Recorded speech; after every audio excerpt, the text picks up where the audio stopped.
আসসালামু আলাইকুম। বিসমিল্লাহির রহমানির রহিম।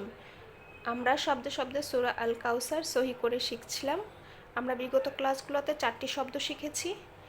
ইন্না 1 নম্বর শব্দ, আ'তাইনা 2 নম্বর শব্দ, কা 3 নম্বর শব্দ, আল কাউসার 4 নম্বর শব্দ। আমরা আজকে আরও 2টি শব্দ পড়ব। একটি হচ্ছে ফা আর একটা হচ্ছে সল্লি।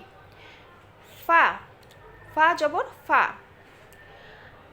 হরকতের উচ্চারণ সাধারণত তাড়াতাড়ি করে পড়িতে হয়।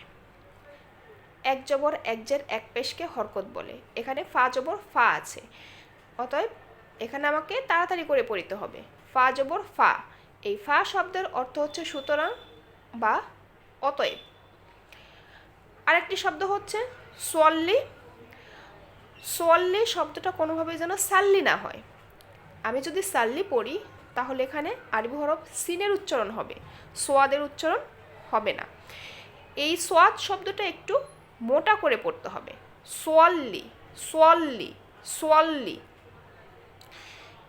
এখানেও হরকতের ব্যবহার হয়েছে, এখানেও তাড়াতাড়ি উচ্চারণ করতে হবে সোয়াল্লি। এই সোয়াল্লি শব্দের অর্থ হচ্ছে সালাত আদায় করুন।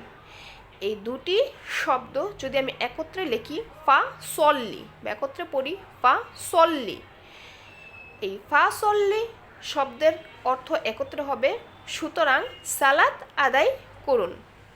ধন্যবাদ সবাইকে।